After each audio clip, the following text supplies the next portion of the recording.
Alrighty, all. Hello and welcome back. We are taking a look at Americans who noticed things big and small while traveling abroad to these different European countries.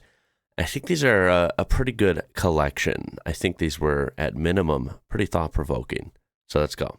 So we went to Europe for almost 2 months, and Phil did all the driving because there's no way I'm driving in Europe. Okay, I'm already not a comfortable driver in the United States. There's no way I'm going to do it in Europe. But one thing that I did notice while we were in Europe is that nobody was texting behind the wheel. Like, I've seen more people in the States texting and driving than I did there, even though we were there for almost 2 months. But honestly, it makes sense because some cities, the roads are chaotic, but in a weirdly functional way. Like, there weren't that many traffic lights or as many traffic signs, but everyone still flowed. Like, it was like organized chaos, like a dance that just somehow worked, but only if everyone was in sync. It's definitely not the kind of place where you can just casually look down at your phone for something, because there's most likely going to be a guy on a Vespa or a bike zooming past you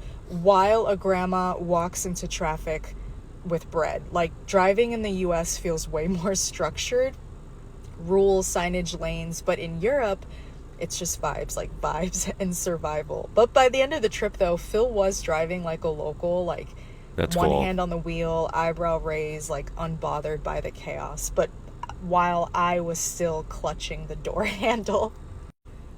So that's pretty interesting. This is a perspective we haven't really heard much when viewing these.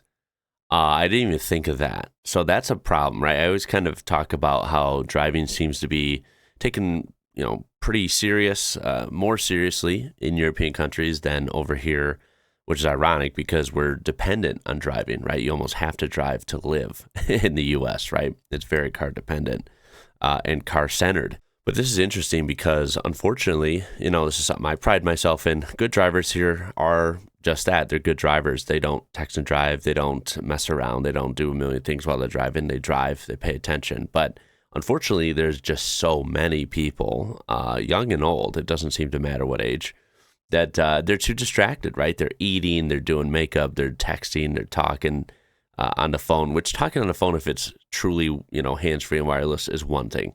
That seems to be okay. But you know what I mean? Like, I'm talking about people who are actually holding the phone and talking and doing other things while they're driving. It's all too common. When you look around at the cars next to you, over here, you see some pretty crazy stuff. And this is why there's not a lot of lane discipline, why people, don't follow the structured rules. What's funny is, I've seen these traffic videos from, maybe bigger cities only, but, traffic in Paris or some of these Italian cities look like it's chaotic as well. But I kind of have to agree with her. It almost looks like an organized chaos. It's totally different than here in the US, the traffic flow, but I can kind of agree from what I've seen, and I can kind of feel what she's saying when she's saying that it just flows, it works, right? And everyone's paying attention. No one's on the phone in these European cars for the most part, because you kind of can't be, right? There's so much more elements. The roads and the flow with less, intersections and less like red lights all the time. It's just going to flow way different. So you kind of have to pay attention, not to mention all the variables, right? You do have people crossing the street, walking across the street, kids, grandmas, people with dogs, people on Vespas and scooters and bicycles. There's just so much more going on. The city's a little bit more alive in that sense.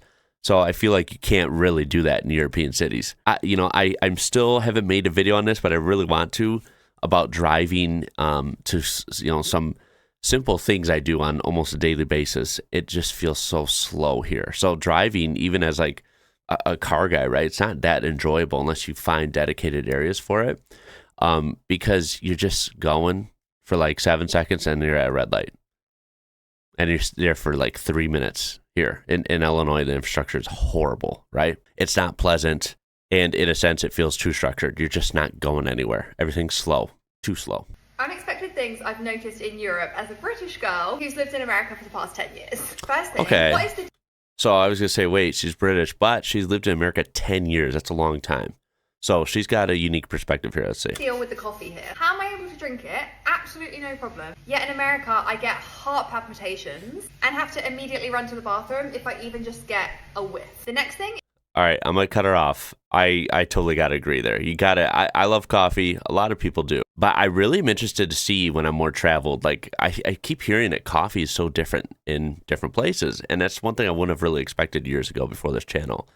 Coffee here definitely. I mean, it's loaded up with stuff. I mean, you could still drink black coffee as well, but there must be some sort of supply difference, coffee bean difference, something. I don't know, because I drink. Some coffees are jazzed up the American way. Like, don't laugh at me. But I drink a lot of just black coffee as well, right? I think that's more pure. It's more legit. It wakes me up quicker. But here's the thing. It doesn't seem to matter, how clean or how unhealthy you make it over here. When it comes to coffee, it runs right through you. That's it, right? Any more than that's TMI. And if you drink it really fast, it does. It gets you some sketchy feeling, right? You feel like you're bounced off the walls and then your heart's racing. It's a very uncomfortable feeling. And it's interesting to hear that doesn't happen as often in other places. I wonder how that could even be. Possibly smaller portions when it comes to the coffee. And then I just wonder if there's a difference in the supply. It's bathrooms. Most restaurants only have one bathroom stall. That's it. You sit down in a restaurant, if you want water, you specifically have to ask for it. In the US, that's just a given. Yeah. Everyone just gets water. As soon as you sit down, they are on it with the water. Even if you order a beer or a mixed drink or pop, or something, they just give you water first by default, which I actually like. I think that's kind of cool. But again, not a huge difference, something you'd have to get used to. With the hydration. Not a big deal. I also keep forgetting that when you order a coffee or something, I didn't even realize this, but in the US, they usually always ask hot or iced. I keep forgetting to specify. Saying that, we went to a place yesterday, the lattes were €2. All the Europeans are going to be shocked, but sometimes in the US, I pay like $9 for a latte. The next thing that I actually think is really good. Wait, is that for real? I know a lot of things are actually cheaper in European countries, even like the big cities and stuff.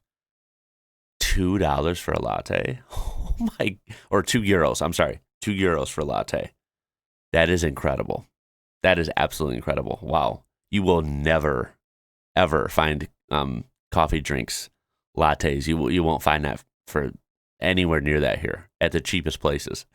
A lot of restaurants That's have amazing. allergens listed on the menu. That makes everything so much easier if you're not eating dairy or you're gluten-free. Generally, that's just something that I don't really see in the US, even being in LA. Another thing with restaurants is have to ask. You specifically don't ask for the bill, you're going to be sitting there all night. They just don't bring it over. That's which wild. Is fine. It's actually really nice. I think that's actually kind of cool. But sometimes when you are in a little bit of a rush, you could just be waiting for a while if you don't remember to ask for it. And this is something that I definitely forgot because it is a UK thing too. This idea of like going up to pay. In America, I don't know, you just wouldn't go up to pay. You just wait for them to come to you. It's just because here you could very easily just go up to pay at the bar or with someone else. It doesn't necessarily have to be with your server. Waitress, should I say. Server is very American. I don't know why all my things are to do with restaurants, but also some cities, they don't take Amex. But I would say I was in Lisbon specifically. Not a single place took it. Nowhere. So definitely have other cards as backup. Lots of restaurants also close after lunch and before dinner. So we've been... That's an interesting thing. Traveling with cards, I'll have to do like more research on that because that I know absolutely nothing about. So Amex isn't taken anywhere in Portugal? Is that what she's saying? In Lisbon? Is that just like a random anecdote? I guess I was under the impression that for some reason that card was good around the world, but I don't know. That's something I just know nothing about. I'm not even going to try and comment on it. I have multiple different cards. Yeah, very American, right? I only have a couple, but I wonder how they would be overseas. I don't know.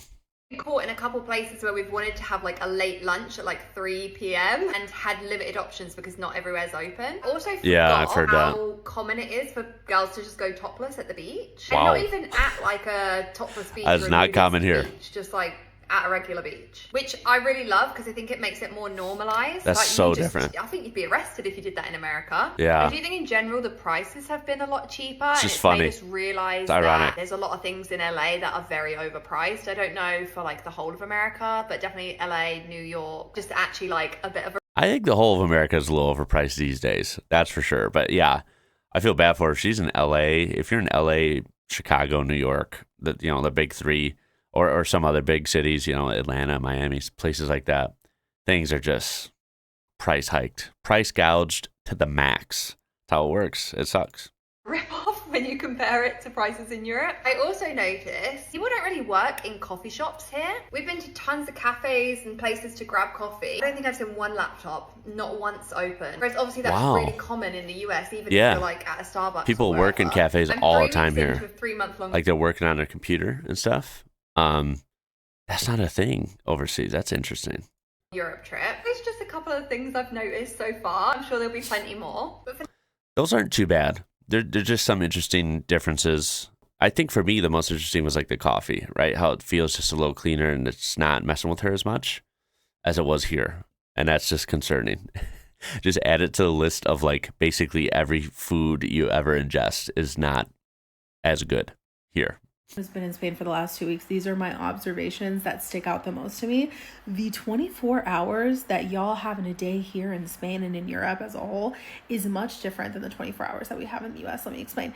In the US, we go to work, we clock out, we go to the gym, maybe we come home, we watch a little show and we eat our little dinner and then we go to sleep. Here in Europe, people clock out of work. That's when their day actually starts. They're meeting up with their friends, they're meeting up with family, they're sitting at tables outside for hours. The sun goes down, they're still out for 5 more hours after that. I feel like you guys live multiple days in one every single day. It doesn't matter what day of the week it is.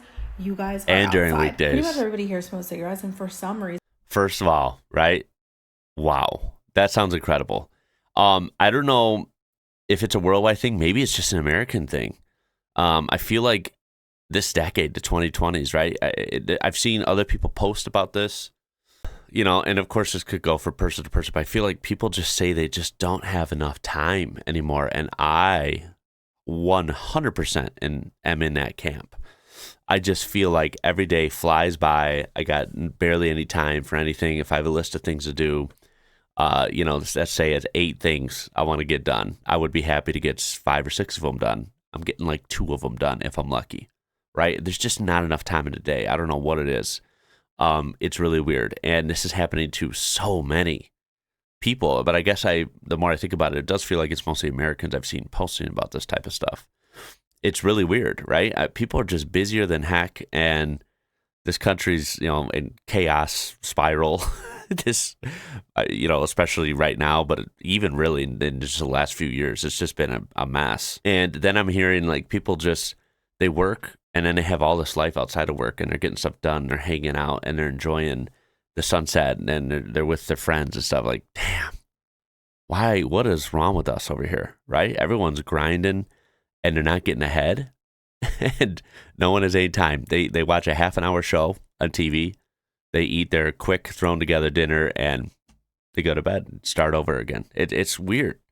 It's weird. I don't know what's going on here. Then it doesn't bother me as much. You want to know why? Because I see a 90-year-old woman chain smoking a cigarette here with more pep in her step than a 60-year-old woman in the US. You want to know why? I think she meant 60. 1, they're active. They're outside. They're getting their steps in. 2, higher quality foods. Access to better ingredients. Never stop moving. But number 3, which I think is the most important one, community. The community that the people have here is it's going gotta to be keep it. them healthier and longer than what we have in the US, because you know, those are like simple, right? People are just more active. They're walking around more, and it's showing. They're aging better, right? Even you know, regardless of what you think of smoking or not. I'm personally, you know, wouldn't want to smoke my whole life. I don't smoke, but if you do, that's totally fine. But the point is you do people smoking at 90 years old and they're still walking around, they're getting around, as she said, and I believe that, right? That's just so interesting because. You know, unfortunately, people here, they don't have a sense of community anymore. A lot of people don't. And I think that does some damage to you. And then, you know, they're not as mobile a lot. They're not as active. They don't have time. There's no incentive to walk anywhere because that's not even possible for most people here. And the food. I mean, don't even get me started on the food. US is built off of isolation, not off community. So it's sad. Smoke your cigarette, Ms. Granny, because you're probably still going to live longer than half the people in the U.S. anyway. 40-minute walk, no problem. True. 30-minute walk this way in the opposite direction. You know what? Let me walk off this meal I just had. In the U.S., if I look something up on my maps and it says it's a 20-minute drive in the convenience of my car, I'm like, nope, there's got to be a closer option. Why?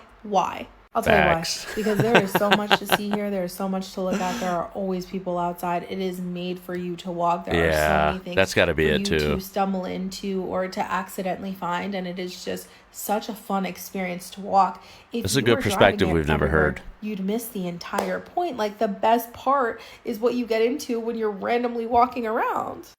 Yeah, that's what a great incentive to walk. It's a net benefit for you, mental wise, definitely physical wise, and community wise, right? You're interacting with people more. Everyone else is walking too. And you're walking, and maybe it is a 30-minute walk, but it might probably fly by because there's so much to take in, right? These cities are made, they're walkable, right? So you're just taking in all these sights, these interesting buildings, these interesting shops.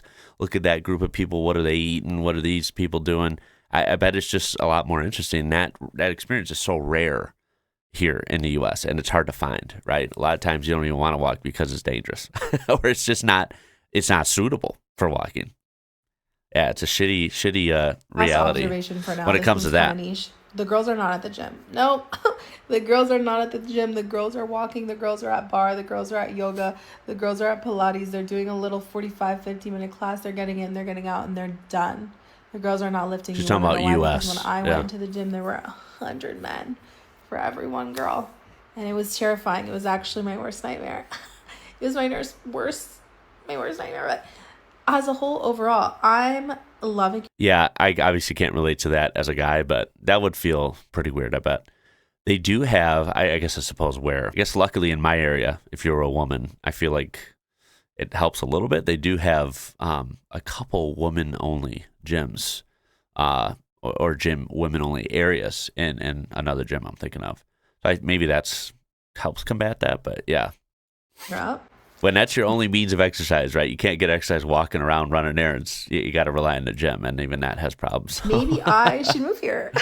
I don't live in the U.S. anymore. I don't live in America, but maybe I should give this more of a long-term go. It's an interesting perspective. She was in Spain, by the way. I think we probably already said that, or you probably read it at any point, and you're like, yeah, thanks for the info, Captain Obvious. Yeah, it seems like she likes it a lot, and it's a really interesting perspective. The sense of community is just the one thing for sure that I really, I kind of envy, right? It's really nice to hear that, and I think that's very important for the human experience, and that is just so hard to find, in the U.S. anymore. If you're not surrounded by a good family, it's very rare to find a sense of community for a lot of people, and I think that's one of the many problems that's been creeping up really hard in recent America. One of the first things you notice in France is that everything seems smaller. Cars are smaller, refrigerators are smaller, elevators, washing machines. At first, it feels like a downgrade, but then you realize it's not about cutting back. It's about how life is set up here. The streets are narrower, the distances are shorter, and the stores are closer. So you don't need a massive car just to get around. You don't need a huge fridge just to stock food for 2 weeks. That And the fridge US looks size accurate. solves the problem of distance. In France, proximity replaces size. Neither system is perfect. They're just built around different assumptions. But once you understand it, the small size starts to make more sense. Yeah. I can follow for more. He's right. As an American, you see everything feel smaller, and maybe it's not even small, right? Because I'm seeing a lot of comments in the comments here saying like it's not small, it's normal size. Maybe it is normal, and everything's just maybe too big, like overly big in the U.S. I'll agree with that. But again, he's right. I mean, things need to be, you need a bigger fridge because you're not going to go to the grocery store every day. You're not going to go to the supermarket every day. That's not feasible here in the U.S. for most people. Like the houses are bigger, the cars are bigger, the average car and truck, right? It is weird. It's a weird position. When this guy goes France, he's going to be like, holy crap, everything's small. But then you realize it actually makes sense. Again, going back to like the walking thing, like just how convenient would that be? That, at first I would be like, whoa, this fridge is so small. How am I going to deal with this? I'm used to a huge fridge back home. But I will say this, right? I'll end it here. The bigger size can work, but it takes a lot of discipline and it takes a lot of planning. And sometimes it's like, should I even need to be doing this for something as simple as keeping food in the house in a fridge?